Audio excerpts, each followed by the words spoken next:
I would presume that he's gone to that same ball that he finished the match with. I really don't know because they're both basically the same color. Well, we need to know where the pin is. Right. Be interesting to see where the pin is on that ball. It looked like he got something that went further down the lane or hooked later. He came up with something that reacted much better than the ball he had started with. See, that's the name of the game now, Danny. It used to be we changed speed and position and adjusted that way. Now the players change balls, they change weights, they positive weight, negative weight, leverage weight, all these different things to make the ball roll at a different place in the lane and hit the pins a different way. All right, so what's the best of both worlds? Should you be able to do both of those things, or do you exclusively go to one or the other, or does it make a difference with what type of player you are? I think it makes a difference what type of player you are. We have a guy like Joe Firpo, and we'll get back to that thought in just a minute. As we look at Parker, classic style of Parker Bohn. Holds the ball right here. He's going to push and step basically at the same time. There it is. Free swing from the shoulder as he hits his pivot step. When he gets right here, look at how high that backswing is. You don't think about that when you see him bowling live, as we see that going in straight. On balance with maybe the best follow-through of anybody on tour. Let's get back to the point of, is it better to change equipment, hand positions, or learn to do both? It depends on the player that you are. Most players out here like to change equipment and find it that way. But the player coming on next, Amelito Monticelli, basically does it without changing equipment. Strike on the right-hand lane, which has been the trouble spot thus far for him. Joe Firpo, right. He just had that 6 lean all over the 10, as we see. He's 28 years old, 11 years on the tour. No singles title. That one national title was a doubles championship in Las Vegas with Del Warren back in 1987, a long time ago, 6 years. Firpo starts match number 2 the same way he did the opening game with a double. Let's see if he can continue the run. Left with the 2-8. It's hard to maintain strikes on this lane condition right here. Lane condition, we need to get into that specifically. I think somewhere during this telecast, it's a major championship, and Steve Cross, who did the lanes this week for the PBA, said, hey, we wanted to set up a condition that was fair and equitable, but one that wasn't easy for the touring players. Right. It's the idea of major championships is they narrow the fairway to make it a tougher condition. He goes hard and straight at the 2-8. And boy, they hit that 2-pin on the left and still made it. She couldn't look. Is that? Parker Bohn on a strike, down by 8. Could change that with an X here on the right-hand lane. Parker crosses over with that first step. His left foot crosses in front of his right, and then he spends the rest of the approach coming back to basically where he started. You can't throw it any prettier than that. Whew.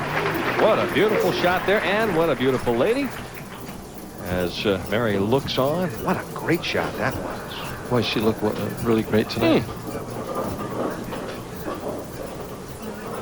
Yep, Parker the 4th, and Evan, their 2 children.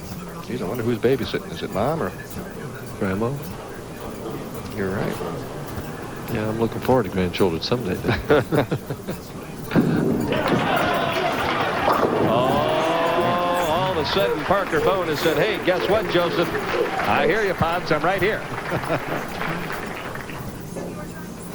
What a beautiful shot here. Look at that swing. Now watch the follow-through, man. Right straight up through it. Just so free and comes off his hands, so clean. Now look at that 59. You see any difference? It looks the same there.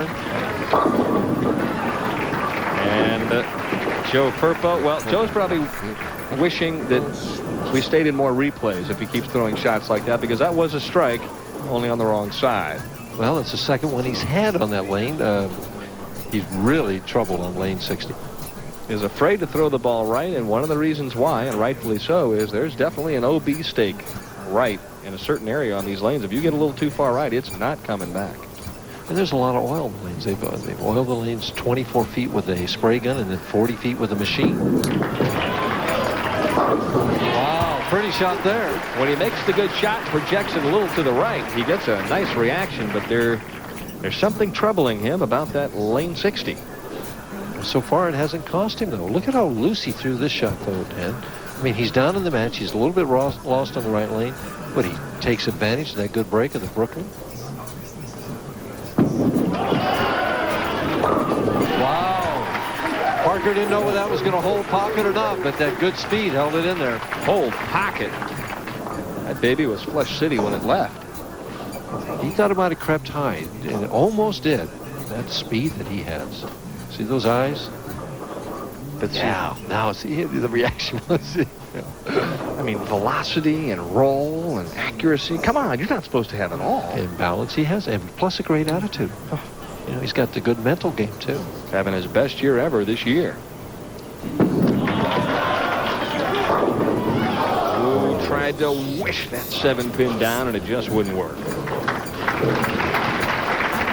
Barry's looking up at the score, and it's like all the wives out here and significant others, they can keep score. Cross lane at the 7-pin, hard and straight. Dead flush. Got a good one brewing here at Woodland Bowl. Very close match between Parker Bohn III and Joe Firpo. Looking down the sideline, wide open for the Redskins, but can't quite come up with the catch. That's right. What I know. National Football League coming back to ESPN this Sunday at 8 o'clock. All right, we were talking about the lane condition. We could see from right here that they oil out to about 24 feet right here with the spray gun. Then they take a machine and go all the way down to 40 feet here. And this part out here is out of bounds, right like so. Now you can see here the construction of the lane. There's 3 different surfaces. This is a clear overlay right here. This is a low friction surface here and a high friction surface right there. So they have 3 different surfaces and 40 feet of oil and some adjustment to make, Danny. So what they're giving you in essence by the surface is skid roll hook. Exactly. Which is what a bowler is always looking to get. Exactly. Told me the high average in league play in this bowling center is 235 at this point in time. Not bad. So they have Lady Bowl 750 the other night. Thinking about moving? No, I'm not thinking about moving. Firpo down by 13. Big shot there. You could have gotten right even in the match. Right.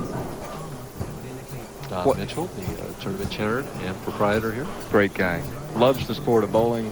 Just has done so much for the PBA Tour. And, of course, his good buddy Mike Albee, the PBA president, was here a little while ago. Michael heading out to Lake Zurich, Illinois, to practice tomorrow for the Brunswick Memorial World Open, which comes your way next Wednesday night on ESPN, wrapping up the 93 Fall Tour. Another big tournament, too. A lot of money in that one. Whew. For all the marbles at the end of the year.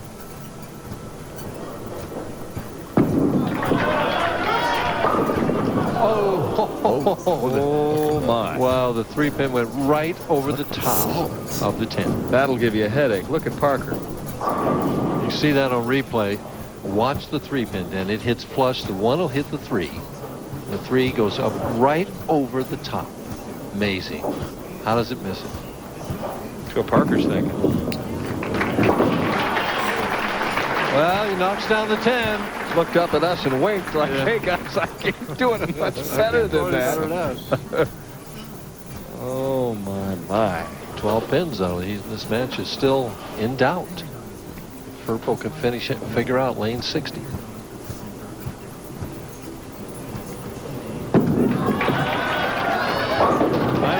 Parker is major league lined up on 59 and 60, so Joe Firpo is going to have to shift into an entirely different gear here down the stretch. Well, he's got to do something on lane 60 as far as an adjustment. Now, is this just kind of a nonchalant strike? Thanks. You know, a little flip of the hands at it. Firpo, I think, needs to move deeper on this lane. Either that or just a lot more speed.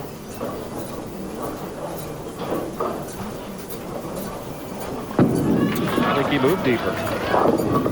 And it doesn't come back. That's what he was afraid of. So there's a reason why these things happen. You're not kidding. And he knows it in his mind. He's aiming out there at about a quarter of an inch.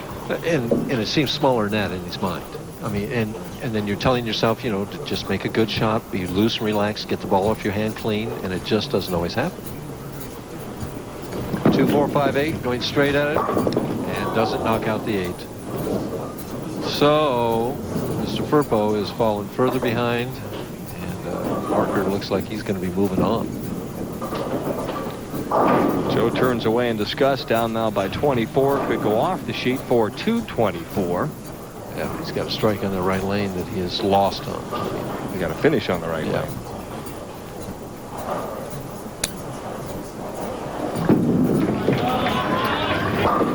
No trouble with 59. No, not at all. It's got to be frustrating at times to be in that position where you've got one lane down pat, the other one you just have to be perfect or you don't strike. Well, it's especially frustrating when your opponent's got both lanes down pat. Yeah.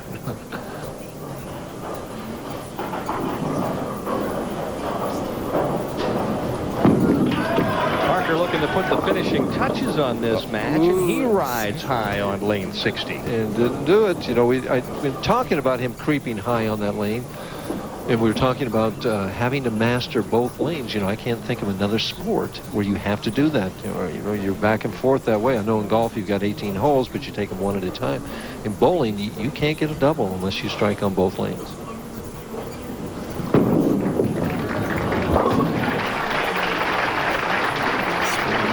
A little slower speed here, Dan. Maybe he just relaxed because he's so far ahead. But the match is not over. Creeps right through the nose. Very fortunate. Leaves only the 4-7. He needs to fill in the 10th frame here to shut out Joe Firpo. 17 pins.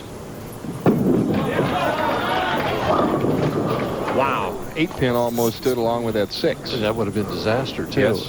Needs to pick up this. Thing you have to love about watching this guy's game is, wow, was that an aggressive shot there. He makes all them all the time in clutch situations. At the 6 pin. Has the spare. Needs 8 now for a win. I mean, Parker gets his money's worth when he's out there. He's such a classy player to watch ball. Just always is beyond reproach in behavior. I mean, his great public relations for the PBA. Needs 8 to lock it up. It doesn't do it. 7, we could have a tie. Boy, that final pin following at least ensured him a tie. No. 224 he finishes with. He looks up. Joe Firpo looks up and then gets up slowly. See, what happened was they're looking at the automatic score right above their pair, and it had the wrong score up there for a second. Well, how'd you like to be Joe Firpo? You're struggling big time on the right-hand lane, and now you got to throw 3 strikes just to stay in play. Hey, at least he's got a chance. 1 ball ago, he didn't have a prayer.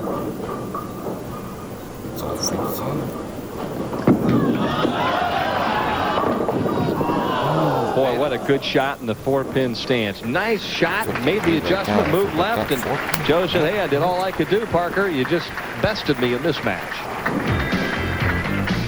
Firpo finishes 4th. Parker Bohn moves on into the semifinal match to take on Emleto Monticelli when we come back.